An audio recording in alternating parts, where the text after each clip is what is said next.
The tools I use to make my coconut milk are things you can find around your home, except for one item. So let's just explain what I have. I have a drill. It's a cordless drill. You can use a corded drill, whatever. I use a drill. You don't need one. You can use a corkscrew. You can use a nail. Anything you need to puncture the top of the coconut, because you want to get the coconut water out. You don't want to lose that. I use a drill, and I got a very cheap bit that I bought at at Lowe's. It was $1.99. It's a wood bit. I got the 1/4 inch size. You can pick it up anywhere, and it is a stainless steel bit. So I have that. The second thing, of course, you're going to need is a hammer.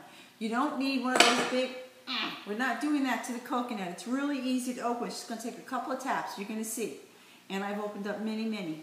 And I have my clients who open them up, and they're all ages and all sizes, and everybody opens their coconut. So just a good hammer that I really use just for my coconut. And the third thing that I highly recommend, and I actually tell you don't open it without it, is this thing right here. This is called the coconut tool, and you can purchase it from thecoconuttool.com. It was invented by a chiropractor who, I think it's ingenious. I highly discourage the use of using a straight knife, because if that knife slips, you know, there's some real damage going on there. So this is not as sharp. It's blunted, it's strong, it's sturdy, it's got a good grip, and I recommend this tool at every workshop I give where I'm talking about using the coconut. So thecoconuttool.com, I think they're about $18, well worth the investment. If you buy two, I think the second one's cheaper, something like that. So it's a tool you need. Okay, so what do I have handy? I use a Vitamix. I also recommend the Vitamix. I don't have stock in either company. The Vitamix is a very powerful food, blender. It's commercial grade, and it makes the job real easy. If you don't have Vitamix, okay, fine. Then you can use a bullet or whatever it is you use, but just cut the pieces smaller. Okay, that being said, let's just go ahead and open it. So at the front of the coconut, I'm going to show you, there's these 3 dots. One, 2, 3. One of them is always really soft to go through. The other 2 are a little bit tough. So I'm just going to take my drill, and what I'm going to do is I'm going to put the coconut on the counter so I've got a steady base. I'm not holding it in my hand, going like this. It's just steady, and the 3 holes are on the top. I take my drill, and I carefully just go straight. This one I don't even have to turn on. It's going to go right through. I don't know if you could hear that sound it made, because it was breaking the air seal in there. So that was one. See how easy that went in too. This is 2. And this is the 3rd one. And you want to do 3 because it makes it easier to get the liquid out. I just take my Vitamix and I turn it upside down, and I let the coconut drain.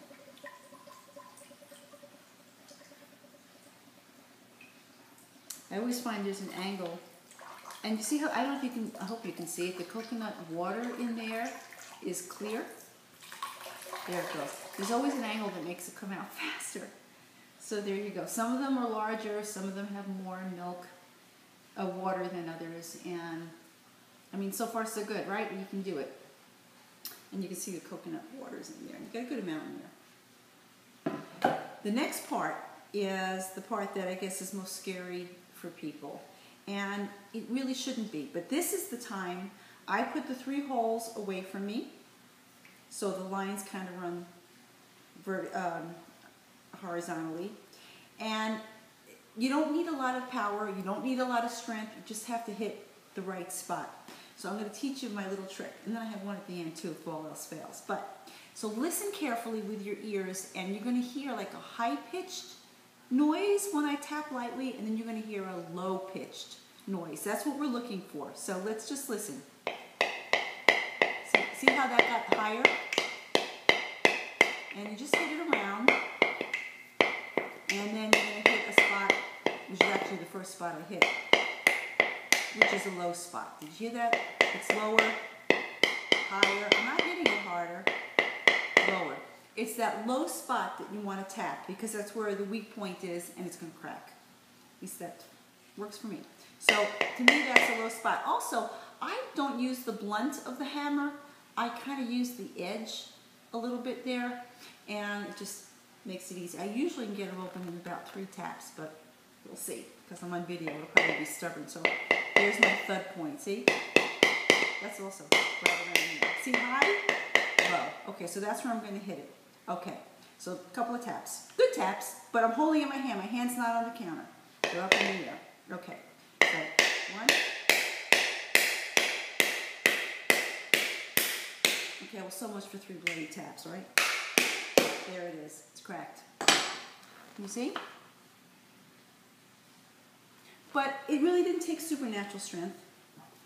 And then I'm just going to follow it around the whole way.